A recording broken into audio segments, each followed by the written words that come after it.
ನಗುತ್ತಾ ನಗುತ್ತಾ ಬಾಳು ನೀನು 100 ವರುಷ ಇರಲಿ ಎಂದು ಹೀಗೆ ಹರುಷ ಹರುಷ ಸಂತೋಷದ ಶುಭ ದಿನಕ್ಕೆ ಉಲ್ಲಾಸವೇ ಉಡುಗೊರೆಯು ಸಂತೋಷದ ಶುಭ ದಿನಕ್ಕೆ ಉಲ್ಲಾಸದ ಉಡುಗೊರೆಯು ನಗುತ್ತಾ ಬಾಳು ನೀನು 100 ವರುಷ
ಇನ್ನು ಕೇಕ್ ತಿನ್ಸೋದ್ರಾಗ ಇಂಥ ಸಂತೋಷ ವಿಷಯ ಎಲ್ಲರೂ ಕೂಡಿ ಹಾಡನ್ ಬರ್ರಿ. ಮಾತಾಡ್ತಾರೆ ನೋಡ್ರಿ, ಒಂದಿಷ್ಟ ಅಶುದ್ಧ ಬಂದಲ್ಲ ನಮ್ಮ ಅಕ್ಕಿ ಬಾಯಿಂದ ನಿಯಮವನ್ನ ಹಾಡ್ಬೇಕಂತ. ಇರಲಿ ಬಿಡು ನಿಂಗ ಸಾಕಮ್ಮ, ತಪ್ಪೇನು ಆಡಲಿಲ್ಲವಲ್ಲ. ಏನ್ ಮಾತಾಡ್ತಾರ್ರಿ? ಹಾಡನ್ನು ಕೇಳಿದ್ದು ಇಷ್ಟಕ್ಕೆ ಗಮನಿಸಬೇಡಿ.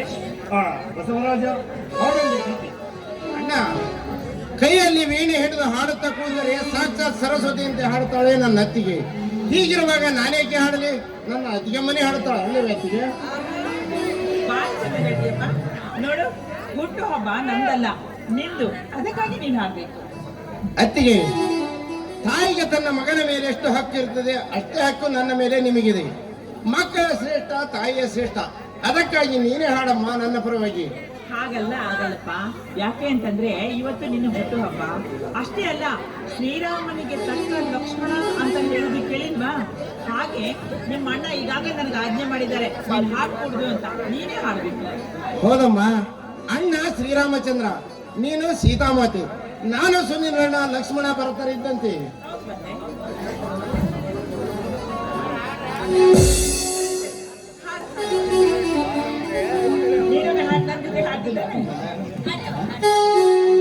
ಮನೆ ಮಂತ್ರಾಲಯ ಮನಸೇ ದೇವಾಲಯ, ಮನೆ ಮಂತ್ರಾಲಯ ಮನಸೇ ದೇವಾಲಯ, ದೇವರೆಂದು ಪ್ರೇಮ ಸ್ವರೂಪ ಮಾತೆ ನನ್ನ ದೇವ ಹರಿದು ಮಾಡಲು ಧರ್ಮ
ಆಯ್ತಾ?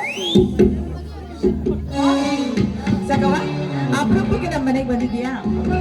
ಊಟ ಮಾಡ್ಕೊಂಡೆ ಹೋಗ್ಬೇಕು.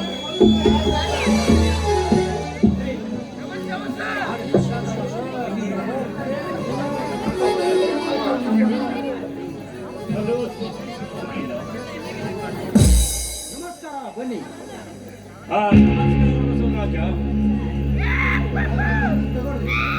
ಅಪ್ಪರ ಮೊದಲು ತೋರಿ, ನಾ ತಂದು ತೋರಪ್ಪ. ನಾ ಏನ್ ತಗೊಂಡ್ಬರ್ತೀನಲ್ರಿ ಅದನ್ನ ತಗೋರಿ, ಆಮೇಲೆ ನಮ್ಮ ಮಗನ್ ಮಗನ್ ತಗೊಳಂತೀರಿ. ಅಪ್ಪರ ನಾ ತಂದು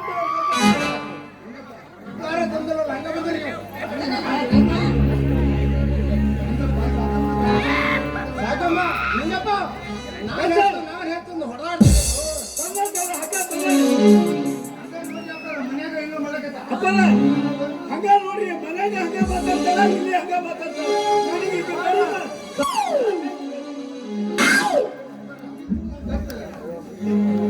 ಅಲ್ಲ ನೋಡಿದೇನ್ರಿ ಅಪ್ಪರ ಯಾವಾಗ್ಲೂ ಚಿಕ್ಕ ಹುಡುಗರ ಗತ್ತಗ ಮಾಡ್ದಂಗ ಮಾಡ್ತಿದ್ದೆ. ಸಾಕ ನೋಡಿದ್ರೆ ಒಂದ್ ಇಲ್ಲೇ ಮಂಗ್ಯ ನಾಟ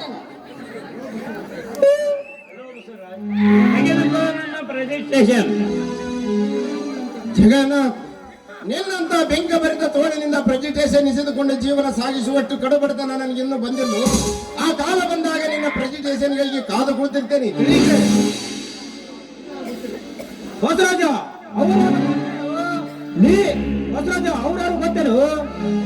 ಗೊತ್ತು, ಇವನ್ ಯಾರೆಂಬುದು ನನಗೆ ಚೆನ್ನಾಗಿ ಗೊತ್ತು. ಊರಲ್ಲಿ ಸಂಭಾವಿತನಂತೆ ಸೋಗ ಹಾಕಿಕೊಂಡು ಹಂಚ ಹಾಕಿ ಮೆಂಚಿನಂತೆ ಅಬಲಿಯಾದ ಹೆಣ್ಣು ಮಕ್ಕಳಿಗೆ ಏರಿ ಹೋಗುವ ದುರಾತ್ಮ ಇವನೆಂದು ಚೆನ್ನಾಗಿ ಗೊತ್ತು. ಒಂದು ಹೆಣ್ಣನ್ನು ಮಾನಭಂಗ ಮಾಡಿ ಅವಳ ಆತ್ಮಹತ್ಯೆಗೆ ಕಾರಣವಾದ ಪಾಪಿ ಇವನೆಂದು ಚೆನ್ನಾಗಿ ಗೊತ್ತು. ಇವನ ಪರಿಚಯ ಬಗ್ಗೆ ಇಷ್ಟೇ ಸಾಕೋ, ಇನ್ನೂ ಬೇಕು? ನನ್ನ ತಾಯಿವನಲ್ಲ, ನನ್ನ ಬಾರಿ ಪತ್ನಿಯ ಅಣ್ಣ ಅರ್ಥೋತ್ರನ ಭಾವ. ಏನ್ ಹೇಳ್ತಾ ಇದೀಯ ಸುನೀಲ? ನೀನು ಹೇಳ್ತಾ ಇರೋ ಮಾತು ಸತ್ಯನ? ನೋಡು, ಆ ಹೆಣ್ಣಿನನ್ನ ಕಟ್ಟಿಕೊಳ್ಳೋದಕ್ಕೆ ಈ ಮನೆಯಲ್ಲಿ ಯಾರಿಗೂ ಇಷ್ಟ ಇಲ್ಲ. ಹಾಗಿರುವಾಗ ನೀನು ಹೋಗಿ ಹೋಗಿ ಅವಳನ್ನ ಕಟ್ಕೊಳ್ತೀನಿ ಅಂತ ಹೇಳ್ತಾ ಇದೆಯಲ್ಲ, ಇದು ಸರಿ ಏನೋ? ಧನ ನನಗೆ ಕೆಟ್ಟಿಲ್ಲ, ಹೊತ್ತಿಗೆ ನಿಮಗೆ ಕೆಟ್ಟಿದೆ. ಮನೆಯಲ್ಲಿ ಬೆಳೆದು ನಿಂತ ಮೈದರನ್ನು ಮದುವೆ ಮಾಡದೆ ಅಣ್ಣ ನೀನು ಹಣವನ್ನು ನೀರಿನಂತೆ ಖರ್ಚು ಮಾಡುತ್ತಾ ಕಣ್ಣವನ್ನು ಆಡುತ್ತೀರಿ. ಅದಕ್ಕೆ ನನಗೆ ಬೇಕಾದ ಹೆಣ್ಣನ್ನು ನಾನು ಸೆಲೆಕ್ಟ್ ಮಾಡಿದ್ದೇನೆ. ಇದರಲ್ಲಿ ನನ್ನದೇನು ತಪ್ಪಿದೆ ಅತ್ತಿಗೆ? ನೋಡು, ಈ ಮನೆಯಲ್ಲಿ ಹಣವನ್ನ ನೀರು ಖರ್ಚು ಮಾಡಿದ ಹಾಗೆ ಮಾಡ್ತಾ ಇದ್ದಾರೆ ಅಂತ ಹೇಳ್ತಾ ಇದೆಯಲ್ಲ, ಯಾರ ಹಣವನ್ನ ಅಷ್ಟೊಂದು ಖರ್ಚು ಮಾಡೋರು? ಅದು ಏನು ಬೊಗಳಬೇಕು ಅಂತ ಇದೆಯೋ ಮೊದಲು ಬೊಗಳು. ನನ್ನನ್ನು ಮದುವೆ ಅವರ ಎದುರಿಗೆ ಕಪಾಳಕ್ಕೆ ಹೊಡೆದ್ರಲ್ಲ, ಸರಿಗೆ ನಾವು ಹೊಡೆದರೆ ಏನಾಗುತ್ತದೆ? ಯಾರ ಎದುರಿಗೆ ನಿಂತು ಈ ರೀತಿ ಉದ್ಘಾಟನದಿಂದ ಮಾತನಾಡುತ್ತಿರುವೆ? ಸ್ವಲ್ಪ ವಿಚಾರ ಮಾಡಿ ಮಾತನಾಡು. ನಿನಗೆ ಜನ್ಮ ಕೊಟ್ಟ ತಂದೆ ತಾಯಿಗಳಿಗಂತ ಹೆಚ್ಚಾಗಿ ಜೋಪಾನ ಮಾಡುತ್ತಿರುವ ಈ ನಿನ್ನ ಅಣ್ಣ ಅತ್ತಿಗೆರ ಎದುರಿಗೆ ನಿಂತು ಮಾತನಾಡುತ್ತಿರುವ ಯಾರು ಯಾರಿಗೆ ನಿಂತು ಮಾತನಾಡುತ್ತೇನೆಂಬುದು ಸ್ವಲ್ಪ ಅರಿವಿರಲಿ. ವಯಸ್ಸಿಗೆ ಬಂದ ಮದುವೆ ಆಗಲು ಹಕ್ಕಿಲ್ಲವೆಂದು ನೀವು ತಿಳಿದುಕೊಂಡಿದ್ದರೆ ಯಾರ ಒಪ್ಪಿಗೆ ಅವಶ್ಯಕತೆಯು ನನಗಿಲ್ಲ. ಒಪ್ಪಿದರೆ ಒಳಿತು, ಒಪ್ಪದಿದ್ದರೆ ಸೋದರತ್ವ ಸಂಬಂಧವನ್ನು ಹರಿದು ಯಾರ ಒಪ್ಪಿಗೆ ಕೊಡಿದೆ ನಾನೇ ಸ್ವತಃ ಸುವರ್ಣರು ರಿಜಿಸ್ಟರ್ ಮ್ಯಾರೇಜ್ ಮುಖಾಂತರ ಮದುವೆಯಾಗಿ ಬರುತ್ತೇನೆ. ಸುವರ್ಣ ಹೋಗೋಣ, ಹೋಗೋಣ.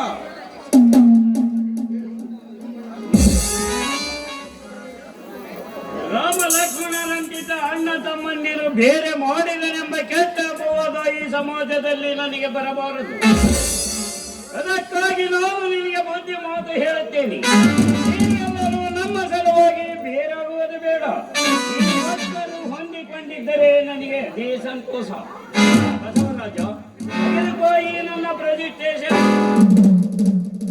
ಜಗನ್ನಾಥ್, ಈ ನಿನ್ನ ಹೊಲಸು ತುಂಬಿದ ಮಲಿನವಾದ ಕೈಗಳಿಂದ ಕೊಟ್ಟ ಪ್ರೆಜಿಟೇಷನ್ ನನ್ನ ಕಾಲಲ್ಲಿರುವ ಹರಕು ಚಪ್ಪಲಿಯ ಸಮಾನ. ಮರ್ಯಾದೆ ಕೊಟ್ಟು ತೆಗೆದುಕೊಂಡು ಹೋಗಿ ಇದನ್ನು ದಾರಿಯಲ್ಲಿರುವ ಭಿಕ್ಷಕನಿಗೆ ಕೊಡು. ಆ ಭಿಕ್ಷಕನಿಗೆ ಏಕೆಂದು ಕೇಳಿದರೆ ಒಂದು ಸಂಸಾರವನ್ನೇ ಒಡೆದನೆಂಬ ಸಂತೋಷಕ್ಕಾಗಿ ಎಂದು ಹೇಳು. ಆ ಭಿಕ್ಷಕನ ಸಂತೋಷದಿಂದ ಇಸಿದುಕೊಂಡರೆ ಒಳ್ಳೆಯದು. ಇಲ್ಲವಾದ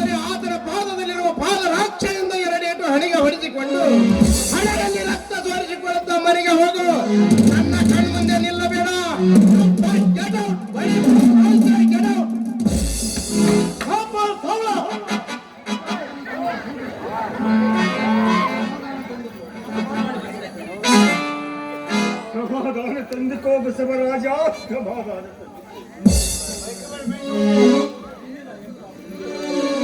ಎಷ್ಟಾದರೂ ಸುನಿಲ ನಮ್ಮ ಒಳ ಹುಟ್ಟಿದವರಲ್ಲವೇ? ಮೇಲಾಗಿ ಅವನು ಮದುವೆಯಾಗಲು ಮಾತ್ರ ಕೇಳ್ತಿದ್ದಾನೆ. ನೀನು ಮಾತ್ರ ಅವರಿಗೆ ಯಾವ ಮಾತುಗಳನ್ನು ಆಡಬೇಡ. ಇಷ್ಟು ಮಾತ್ರ ನಾನು ನಿನ್ನಲ್ಲಿ ಕೇಳ್ತೀನಿ. ನೋಡಿ ಬಸವರಾಜ, ಇಷ್ಟು ಚಿಕ್ಕ ವಿಷಯಕ್ಕೆ ನೀನು ಮನಸ್ಸಿಗೆ ಇಷ್ಟೊಂದು ನೋವು ಮಾಡ್ಕೊಳ್ಳೋದು ಸರಿ. ಸಮಾಧಾನ ತಂದ್ಕೊಳಪ್ಪ, ಸಮಾಧಾನ. ಸಮಾಧಾನ ಎಲ್ಲಿದೆಯಮ್ಮ? 4 ಅಕ್ಷರಗಳ ಮಕ್ಕಳನ್ನು ಪ್ರೀತಿಯಿಂದ ಸಾಕಿ ವಿಷವಿಕ್ಕದ ಹಾಲಿಕ್ಕೆ ದೊಡ್ಡವರನ್ನಾಗಿ ಬೆಳೆಸಿದ ಈ ಕರುಣಾಳ ಮೂರ್ತಿಯಲ್ಲಡಗಿದೆ ಸಮಾಧಾನ. ಮಕ್ಕಳಿಲ್ಲದಿದ್ದರೂ ತನ್ನ ತಮ್ಮಂದಿರನ್ನೇ ಮಕ್ಕಳೆಂದು ಜೋಪಾನ ಮಾಡಿದ ಇಂಥ ಹೃದಯವಂತನಿಗಿದೆ ಸಮಾಧಾನ. ತನ್ನ ಮೈದುನರನ್ನೇ ಮಕ್ಕಳೆಂದು ಜೋಪಾನ ಮಾಡುವ ಭಾರತಾಂಬೆಯ ಮಡಿಲಲ್ಲಿ ಬೆಳೆದು ಗರತಿ ಎಂಬ ಕುಂಕುಮವನ್ನಿಟ್ಟು ನಿಂತ ನಾರಿಯರ ಹೃದಯದಲ್ಲಡಗಿದೆ ಸಮಾಧಾನ. ಇಂಥ ವಿಶಾಲ ಹೃದಯದವರನ್ನು ಬಿಟ್ಟು ಇಲ್ಲಿ ನಿಂತಿರುವನು ನೋಡುವ ಹೊತ್ತಿಗೆ ಕಲ್ಲಿನಂತೆ. ಅನ್ನ ಬಿಟ್ಟು ಜೋಪಾನ ಮಾಡಿದವರನ್ನು ಬಿಟ್ಟು ಅದ್ಯಾವಳ ದಾರಿ ಹೊಕ್ಕವಳ ಮಾತು ಕಟ್ಟಿಕೊಂಡು ಒಳ ಹುಟ್ಟಿದವರ ಜೊತೆ ಪಿತೂರಿ ಮಾಡುವ ಇಂಥ ಕಟಕನಿಗೆ ಎಲ್ಲಿಂದ ಬರಬೇಕು ಹೊತ್ತಿಗೆ ಸಮಾಧಾನ? ಮಿಸ್ಟರ್, ನಿಮಗೆ ಹೇಳಬಹುದು, ಬೇಗನೆ ಇಲ್ಲಿಂದ ಹೊರ ಬೀಳುವಿರೋ ಅಥವಾ ಹೊರ ತಪ್ಪಿಸಬೇಕ? ಸಾಕಮ್ಮ ನಿಂಗಪ್ಪ.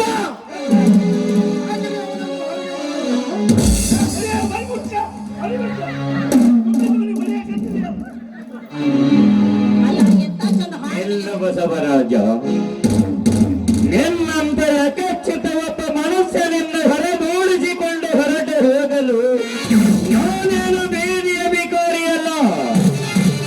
ನನ್ನನ್ನು ಈ ಮನೆಯಿಂದ ಹೊರ ಹಾಕುವ ಮೊದಲು ನಿನಗೊಂದು ಮಾತು ಹೇಳುತ್ತೇನೆ, ಲಕ್ಷ್ಯಗೊಟ್ಟು ಕೇಳು. ಈಗ ನನಗುಂಟಾದ ಪರಿಸ್ಥಿತಿ ಮುಂದೊಂದು ದಿನ ಇದೇ ಮನೆಯಲ್ಲಿ ಇದೇ ಜಾಗದಲ್ಲಿ ನಾನು ನಿನಗೆ ತಂದೊಡ್ಡದಿದ್ದರೆ ನನ್ನ ಹೆಸರು ಜಗತ್ತಿ ನೋಡಿ ಜಗನ್ನಾಥನೇ ಅಲ್ಲ.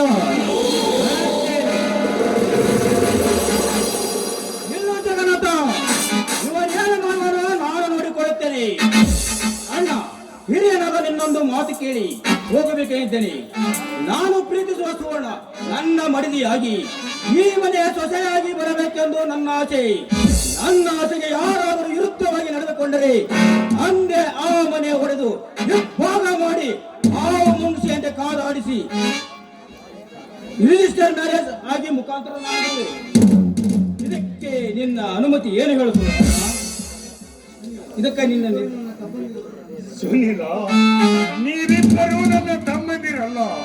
ನನ್ನ ಮಕ್ಕಳ ಸಮಾನ ದೃಷ್ಟಿಯಲ್ಲಿ ನಿಮ್ಮನ್ನು ಸಾಕಿ ಸಲಹಿ ದೊಡ್ಡವರನ್ನಾಗಿ ಮಾಡಿ ನೀವೇ ನನ್ನ ಮಕ್ಕಳೆಂದು ತಿಳಿದು ಈ ಬಂಜೆಯೊಡನಿನ ತಾಪವನ್ನು ಸಹಿಸಿಕೊಳ್ಳಿ. ಆದರೆ ಕಣ್ಣನೆಂಬ ಕಕಳತೆಯನ್ನು ಬಿಟ್ಟು ತೋರಿ ತಪ್ಪಿ ನಡೆದ ಹೆಣ್ಣಿನ ಗುಲಾಮನಾಗಿ ಎಣ್ಣೆ ಹೆಚ್ಚೆಂದು ಬಾಯ್ ಬಿಟ್ಟು ಹೇಳುತ್ತಿರುವಾಗ ದಾರಿಯಲ್ಲಿ ಹೋಗುವ ದಾರಿ ಕಾರಣಂತ ನಿನ್ನ ತಲೆಯ ಮೇಲೆ ಮಂಗಳಾಕ್ಷತೆ ಹಾಕುವ ಪುಣ್ಯವನ್ನು ಕಲ್ಪಿಸಿಕೊಳ್ಳುವುದಿಲ್ಲ. ಆದರೆ ಯಾರು ಎಲ್ಲರ ತಪ್ಪರಿಗಳ ಹಾಗೆ ಮಾತ್ರ ನಮ್ಮನ್ನು ಮಾಡಬೇಡ ಸುನಿಲ. ಎಷ್ಟು ಮಾತ್ರ ನಿನ್ನಲ್ಲಿ ಬೇಡ.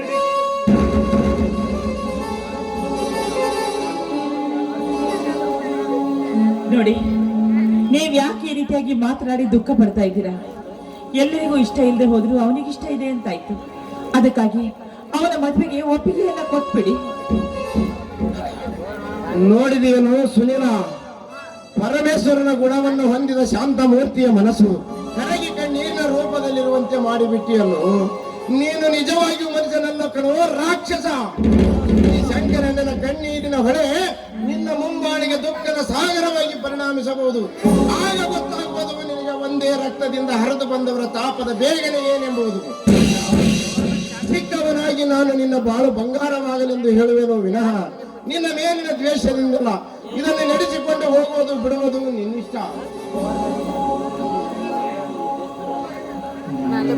ಅಲ್ರಿ ಎಂತ ಚಂದ ಹಾಡು ಕುಳಿಯೋ ಹೊತ್ತಿ ಎಲ್ಲಿಂತ್ರ ಬಂತ ನೋಡ್ರಿ, ಶನಿ ಒಕ್ಕರ್ಸ್ಕೊಂಡು ಬಂದು ಹೋತಲ್ಲ ಅಂತ. ಅಲ್ಲ ಸಾಕಿ ನನಗೆ ಒಂದು ಚಿಕ್ಕ ಗಂಟು ಬರಕತ್ತೆ ನೋಡ. ಅಯ್ಯೇನು ಅಣ್ಣ ತಂಗಿನು ಏನ್ ಕೂಕೆ ಮುಂದೆ ಹಿಂಗ ತಂಗಾಟಿಗೆ ಮಾಡಿ ಸುಲಿಲಪ್ಪ ಗಂಟ ಕಟ್ಟಿ ನೋಡ್ತಾವ. ಬಡ ಏನ್ ಮಾಡ್ತಾವ ಚಿಗುರ್ಕಾರಿ ತಗದ ನೋಡಿ. ಇಲ್ಲಿ ನಿಂತ್ಕೊಂಡು ಏನ್ ಮಾತಾಡೋದೈತಿ, ನಾವು ಹೋಗೋಣ ಬಾ ನಾವು. ಸಾಕಿ ನಡಿ ಹೋಗೋಣ. ಎಲ್ಲರೂ ಸೇರಿ ಊಟ ಮಾಡೋಣ ಬನ್ನಿ.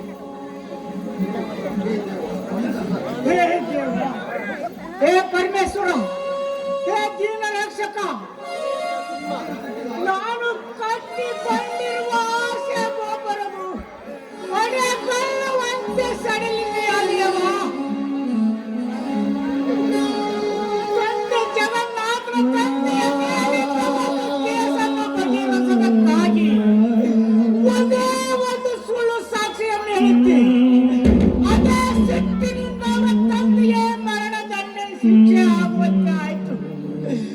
ಅದೇ ಸಿಟ್ಟಿನಿಂದ ನನ್ನ ಹೆಂಡತಿಯನ್ನು ಸಾವಿಗೇಡು ಮಾಡಿದ ಆ ಪಾಪಿ ಜಗನ್ನಾಥ ಈಗ ಅದು ಸಾಲುವುದು ಎಂಬುವಂತೆ ನನ್ನ ಮನತನವನ್ನು ಸರ್ವನಾಶ ಮಾಡಿದ. ಈಗ ಅದು ಸಾಲದು ಎಂಬುವಂತೆ ನನ್ನ ಮನತನಕ್ಕೆ ಕೊಳ್ಳಿ ಇಡಲು ಹೊರಟಿದ್ದಾಳೆ ಪದೇವ. ಹೇ ದೇವ ಪರಮೇಶ್ವರ,